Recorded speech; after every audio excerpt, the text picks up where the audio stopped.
In news just in, ANC Deputy President David Mabuza will be sworn in as a Member of Parliament today.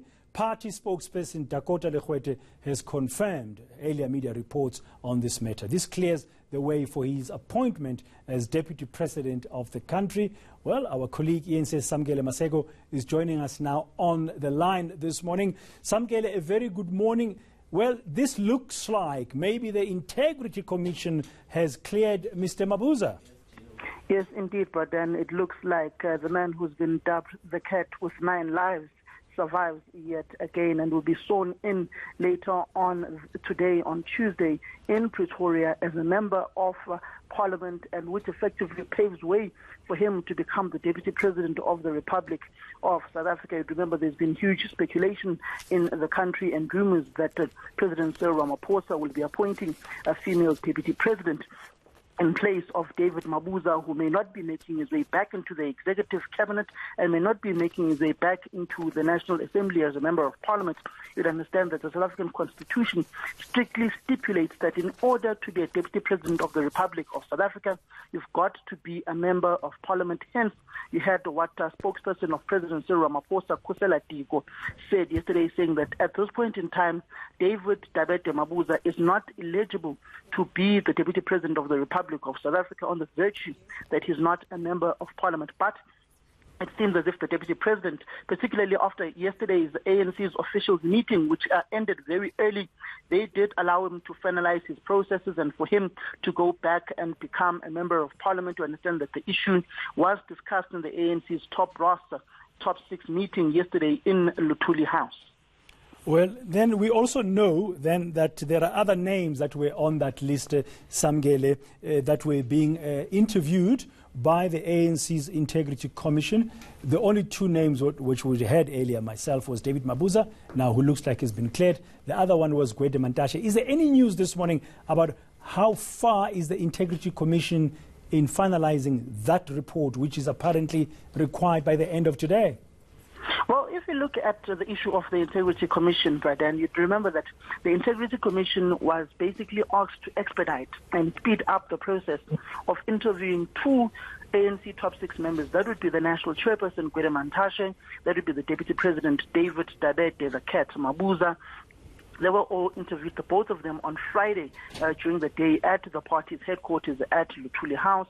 They were both given about an hour each to explain the allegations that surround them and how they've allegedly brought the ANC into disrepute.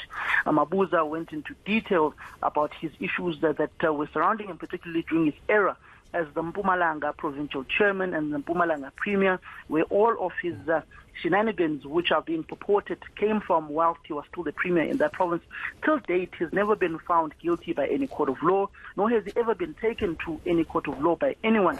We've seen a number of book written about him. We've seen after testimonies from ANC MPs such as Fish Mashalela, but no legal action has ever been taken against him. Then you've got Gwede Mantashe, who's been embroiled in shenanigans, particularly surrounding Facilities Management Company, Africa Global Operations, formerly known as Busasa.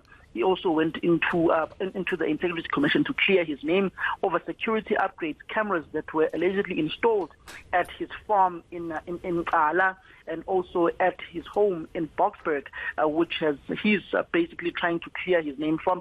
But you've also got the likes of Bongani Thomas Bongo, the former state security minister, who's also been appeared before the commission on, if I'm not mistaken, that would be on Sunday. He appeared before the commission. That would also be former Northwest Premier and Chairperson Supra Mahuma Pilo, but Women's League President Batabile Dlamini also appeared before the commission, and also Umsebenzi Zwane, who also appeared before the commission, and Siyabonga Cele. We've also got the names of Zizi Godwa as well, who were mentioned in the 22 names that were submitted to the Integrity Commission to be scrutinized. Nomvula Mokonyane, who subsequently left and not taken up her position as a Member of Parliament, despite the ANC putting up her name to be the chair of chairpersons in Parliament. Then we've also got the Women's League President Batabile Dlamini, who has also appeared before the commission, and Malusi Nkanyezi Kigaba. But the key figures within this Integrity Commission have been the 2 top 6 members. That would be David Mabuza, who will now be sworn in as a Member of Parliament in Cape Town later on this afternoon,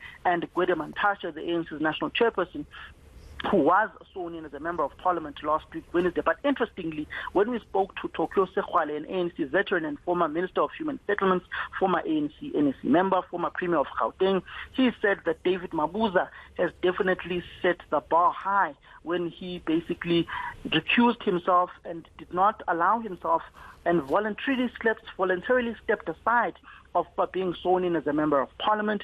He's definitely set the bar high. Tokyo Sekhwale says if the deputy president can do that, then who are others when they are told to go? Okay, thank you very much. eNCA Samkele Maseko.